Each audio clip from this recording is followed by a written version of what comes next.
2014 से पहले जो भी सरकार आई थी, हमारे सैनिकों के सर काट के ले जाते थे। नहीं, दरबार हजारों देखे हैं, रामकृष्ण जैसा कोई दरबार नहीं। सरकार हजारों देखी है, मोदी जोगी जैसा कोई सरकार नहीं। एक भी वादा पूरा नहीं किया। अब तक पब्लिक देख रही, अभी तक तो पब्लिक वॉच कर रही थी कि भाई कुछ ना कुछ ये करेंगे, लेकिन इन्होंने कुछ नहीं किया। नमस्कार, श्रेष्ठ भारत देख रहे हैं आप। मैं हूं आपके साथ हर्ष भारद्वाज। राष्ट्रीय राजधानी दिल्ली में इस वक्त वोटिंग हो रही है। 7 लोकसभा सीट हैं और उन्हीं में से एक नई दिल्ली सीट पर मैं मौजूद हूं, जहां पर हम खास तौर पर ये दिखाने की कोशिश कर रहे हैं कि किस तरीके से जनता घरों से निकल रही है, क्योंकि लोग वोट डाल रहे हैं और अपने मुद्दे बता रहे हैं। हालांकि अगर बात करूँ नई दिल्ली लोकसभा सीट की, तो यहाँ से बीजेपी की कैंडिडेट हैं बांसुरी स्वराज, जो दिवंगत विदेश मंत्री सुषमा स्वराज की बेटी हैं। साथ ही साथ अगर इंडिया अलायंस की बात करें तो इंडिया अलायंस की तरफ से सोमनाथ भारती को मैदान में उतारा गया है। मुकाबला कड़ा है और अब बात करें अगर जनता की, तो जनता किसको जिताती है वो तो 4 जून का वक्त ही बता पाएगा। लेकिन दोनों दिग्गज वकील हैं और उन दोनों का केस अब जनता के हाथ में है और जनता ही फैसला लेगी कि आखिर उन दोनों दिग्गज में से कौन जीतेगा। लेकिन जब वोटिंग करके लोग निकल रहे हैं तो चलिए उनसे बातचीत करते हैं कि आखिर उन्होंने किन मुद्दों पर वोट किया है। जानने की कोशिश करते हैं कि आखिर किस मुद्दे पर वोट डाल के वो आ रहे हैं। सर, अपना नाम बताइए। राहुल कपूर। राहुल जी, किस मुद्दे पर आपने वोट डाला है और क्या लगता है आपको कि जिसको भी आप जिताएंगे वो आगे आने वाले समय में काम करेगा? देखिए, मेरा वोट डालने का मुद्दा सिर्फ एक ही रहा है। मेरा राष्ट्रीय हित में मैंने डाला है और देश के सैनिकों के नाम पर डाला है। 2014 से पहले जो भी सरकार आई थी, हमारे सैनिकों के सर काट के ले जाते थे। फुटबॉल की तरह खेलते हुए ले जाते थे। सरकारें कहती थी हम UN में बात उठाएंगे, ये करेंगे, बट आज वो नहीं है। तुमने हमारे 50 सैनिक मारे, हमने तुम्हारे 300 ठोक के हैं तुम्हारे घर में। आप घर में घुस के मारने वाली सरकार है और देश के हित के लिए मैं काम कर रहा हूँ। देशद्रोह को कभी मैं वोट नहीं दूंगा। जो कहते हैं हम पंजाब को हिंदुस्तान से अलग करेंगे, खालिस्तान बनाएंगे, ना पंजाब कभी अलग हुआ था, ना होगा, ना होने देंगे। अगर पंजाब चाहिए, पाकिस्तान चले जाओ तुम। तो इसलिए मैं देशद्रोही को तो कभी नहीं दूंगा, देश हित में दूंगा। जय श्री राम।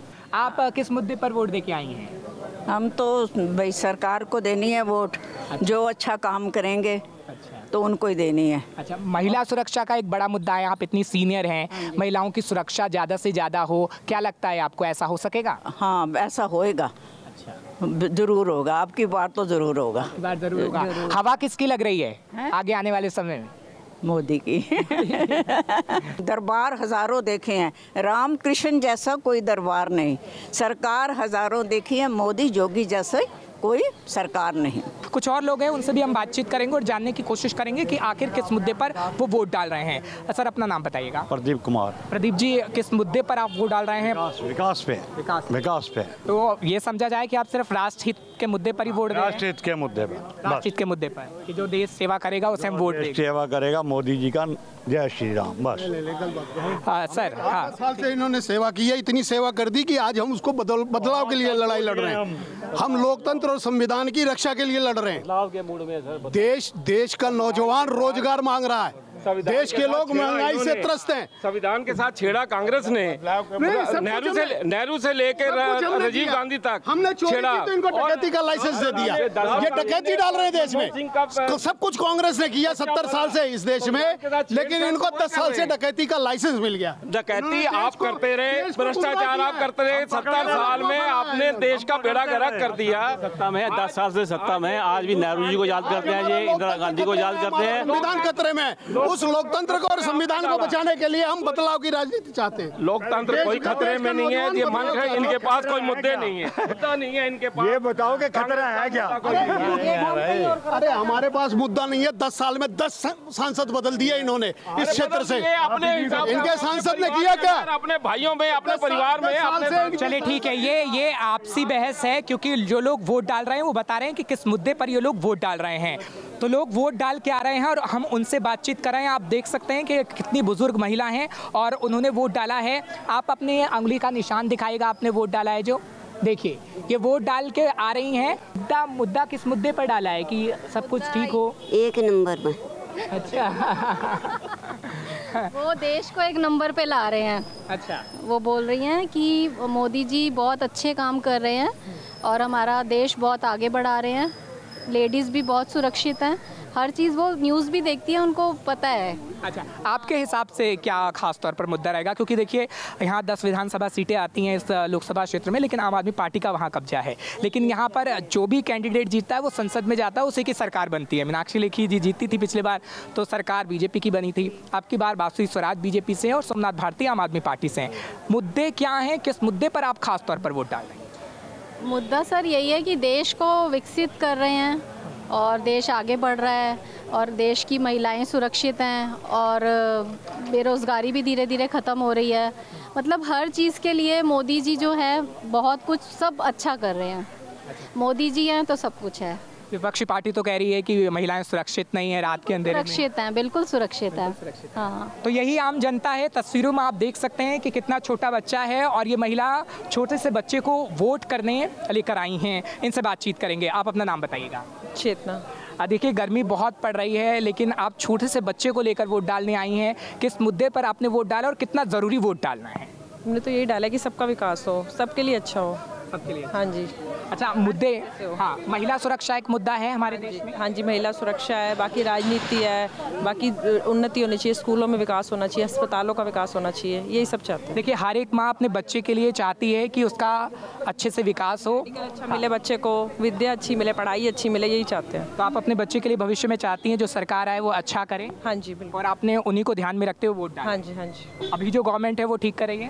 हाँ जी, नहीं ठीक है, हम चाहते हैं उससे भी अच्छा करें। अच्छा, उससे भी अच्छा करें। बहुत बहुत शुक्रिया आपका। आप अपना नाम बताइएगा। हरीश ग्रोवर। हरीश जी, क्या कहेंगे? आपने भी वोट डाला है, कौन से मुद्दे थे जिस मुद्दे पर आपने वोट डाला? काम चलता रहे, काम होता रहे, देश में कुछ रुके ना कोई किसी को रोके, जो अपना काम कर रहा है उसे करने दिया जाए। अच्छा, हवा किस ओर है? हाँ जी, हवा किस ओर चल रही है? हवा तो दोनों तरफ बराबर की है। बराबर की है? हाँ जी, यानी टक्कर की हवा है? टक्कर की हवा है, होनी भी चाहिए, हर बारी होनी चाहिए। टक्कर में कंपटीशन में ज़्यादा मजा आता है काम करने का। अच्छा, कंपटीशन में ही थोड़ा एक दूसरे दोनों पार्टी काम करती है। तो राष्ट्र हित में आपने वोट डाला है या फिर इलाके को लेकर? इलाके को लेकर पहले डाला है, राष्ट्र हित के लिए भी जरूरी है पर इलाका भी जरूरी है। तो इस वक्त जो जनता वोट करके आ रही है उनसे हम बातचीत कर रहे हैं। सर, अपना नाम बताइएगा। रवि रंजन कुमार मेरा नाम है। रवि रंजन जी, क्या कहेंगे किस मुद्दे पर आपने वोट डाला है? क्योंकि ये पॉश इलाका है नई दिल्ली वाला, और किस मुद्दे पर आप वोट करके आए? सबसे पहले तो दिखाइएगा आपने वोट। हमने बेरोजगारी और महंगाई के मुद्दे पर वोट डाल करके आया। अच्छा, कि इस देश में इतनी महंगाई और बेरोजगारी हो गई है जिसका कोई सीमा नहीं है। 17 लाख पोस्ट मिनिस्ट्री के अंदर खाली है और ये जो है 30,000 नाजायज पैसे लेकर के 8,000 और 10,000 में काम लेते हैं लोगों से। ये है मतलब कि जो है बीजेपी नरेंद्र मोदी जी का काम। उनके नाक के नीचे सब कुछ हो रहा है लेकिन उनको कुछ पता नहीं है। बदलाव चाहते हैं? हम तो बदलाव चाहते हैं कि देश में बदलाव हो। 10 साल बहुत हो गया, 5 साल पर बदलाव होनी चाहिए। ये तो 10 साल बहुत टाइम हो गया। तो बदलाव क्यों नहीं हुआ अब तक? अब बदलाव नहीं हुआ। अब पब्लिक जो है अब बदलाव चाह रही है कि भाई इन्होंने वादा जो किया था एक भी वादा पूरा नहीं किया। अब तक पब्लिक देख रही थी? अभी तक तो पब्लिक वॉच कर रही थी कि भाई कुछ ना कुछ ये करेंगे, लेकिन इन्होंने कुछ नहीं किया है। तो ये हालात है देश की। कहते हैं कि हम बहुत जो है डेवलप्ड किया है। क्या डेवलप्ड किए हो? 70 साल 60 साल में तो दूसरी सरकार थी, वो भी तो डेवलपमेंट का ही काम किया है ना। वो भी तो बैठी हुई नहीं थी। आज जो महंगाई बढ़ गई, बेरोजगारी हो गई, इसका हिसाब कौन देगा? आपने कहा कि 2 करोड़ को नौकरी देगा। आज नौकरी कहाँ गई? क्यों नहीं दे रहे हो नौकरी? 15 लाख रुपए जो है अब सबके खाते में डाल देंगे, वो कहाँ गई? तो आप आने वाली पीढ़ी के लिए बदलाव चाहते हैं? हम आने वाली पीढ़ी के लिए, नई जनरेशन के लिए बदलाव चाहते हैं कि नई जनरेशन जो है कुछ करे, अच्छे सुख सुविधा उनको भी मिले हैं। अब एक बार एमएलए एमपी बन जाने के बाद तुमको ज़िंदगी भर जो है पेंशन मिलेगा, और जो सरकारी एम्प्लॉई है उनको जो है कोई पेंशन नहीं। ये कौन सी नीति है भाई? तो इस हिसाब से तो आपको भी पेंशन नहीं मिलना चाहिए था। हैं, हम पेंशन के मुद्दे पर बात कर रहे हैं कि जो बॉर्डर पर फौजी हमारे मारे जा रहे हैं उनको पेंशन नहीं है। उनकी विधवाएं जब आती है रक्षा मंत्रालय में तो क्या क्या यहाँ गुल खिलाया जाता है, वो सब मुझे पता है। यानी जनता है और जनता सब जानती है और बता रहे हैं कि किस तरीके से उन्हें सब पता है। एक और शख्स है, उनसे बातचीत करेंगे। सर, अपना नाम बताइए। जनता सब 10 साल में सब कुछ जान गई है। जिन्होंने 60 साल के पाप करे हुए ना, वो जनता सब जानती है। और 15 लाख वही फोकटे मांगते हैं जिनको खुद की कमाने की वो नहीं है, समझिए ना। जो टैक्स पेयर है देश के, वो तो देश को दे रहे हैं फ्री में। किनको चाहिए? जो खुद ही बेरोजगारी में पैदा हुए हैं, उनको 15 लाख रुपए चाहिए। उनके कमाने की हिम्मत नहीं है उन लोगों की, समझिए। 10 साल में देश, पूरी दुनिया मान रही है, हिंदुस्तान का लोहा पूरी दुनिया मान रही है 10 साल में कि हमारा देश काफ़ी विकसित हो गया है। आतंकवाद से छुटकारा मिल गया है, माओवाद से छुटकारा मिल गया है, हमारी सेना मजबूत हो गई है और हर आदमी सक्षम है, हर आदमी खुश है इस टाइम देश का, ठीक है। छोटा मोटा जो है क्षेत्रीय पार्टियाँ हैं, उन्होंने जो भ्रष्टाचार किया है वो सब अंदर जा रहे हैं। इन्होंने 10 साल के अंदर एक स्कूल का बच्चा स्कूल बैग में ले जाए उतने पैसे भी नहीं पकड़े। मोदी ने 22 लाख करोड़ रुपए 10 साल में चोरों के जेबों से निकाल के खजाने में डाले। तो रो कौन है? चोर रो रहे हैं, या रो रहे फोकटिए जिनको जीना है फ्री के अंदर। बाकी मोदी राज में जो विकास हो रहा है पूरी दुनिया में कहीं नहीं हो रहा। सब जगह पूरी दुनिया आतंकवाद से ग्रस्त हो रखी है। हमारे देश को जो बचाने वाला एक ही आदमी है, सिर्फ मोदी और मोदी। आपने राष्ट्रहित में वोट डाला है? राष्ट्रहित है, यही राष्ट्रहित में। पहले कहाँ राष्ट्र था? पहले राष्ट्र था आसपास के जो देश के टुकड़े करने वाले राष्ट्रहित की कहाँ बात करते थे। पाकिस्तान अलग बना दिया, बांग्लादेश अलग बना दिया और देश की सारी संपदाएं सारी दूसरे कंट्रियों को दे दी। मोदी आने के बाद में देश का मान बढ़ा है, सम्मान बढ़ा है। यानी आप ये कह रहे 370 वगैरह सब हटाया? वो सब दुनिया को पता है सब क्या हो गया। राम मंदिर 500 साल तक लटकाने वाले आज सामने है पूरा का पूरा। आज कितने लोगों को रोजगार मिल रहा है, एक मंदिर बनने से लाखों लाखों लोगों को रोजगार मिल रहा है। आपने किस मुद्दे पर वोट डाला है? किस मुद्दे पर? हाँ जी, इलाके का विकास होना चाहिए, राष्ट्रहित होना चाहिए, कौन सा मुद्दा आपका रहा? यहाँ कुछ नहीं हो सकता, समझे। इस इंडिया में कुछ नहीं हो सकता। कोई गवर्नमेंट कुछ नहीं करती? वो तो कुछ तो हो रहा है, कुछ नहीं कर कुछ नहीं हो सकता। वो तो थोड़ी बात हो रहा है, बहुत आतंकवाद से छुटकारा मिल गया। चलिए ठीक है, कुछ और लोगों से बातचीत करते हैं। आप बताइएगा, सबसे पहले अपना नाम बताइए। प्रिया सेठी। प्रिया जी, क्या कहेंगी, किस मुद्दे पर आपने वोट डाला है? राष्ट्रहित के मुद्दे पर। और राष्ट्रहित कौन कर रहा है? ये सब नहीं बता सकते। ठीक है, फिलहाल कुछ यंगस्टर्स भी हैं, उनसे बातचीत करते हैं, क्योंकि यूथ के लिए क्या कुछ गवर्नमेंट कर रही है वो यूथ को ही पता होता है, लेकिन ये नहीं बताना कि आपने वोट किसको डाला है। मुद्दा क्या है ये बताइए। एम्प्लॉयमेंट रेशो जैसे हमारी डिटेरियोरेट हो रही है, जितना लोगों को जो मिलना चाहिए वो उनके हक का नहीं मिलता। तो लेट्स सी कि अब जो सरकार आएगी वो यंगस्टर्स की एम्प्लॉयमेंट के लिए क्या करती है।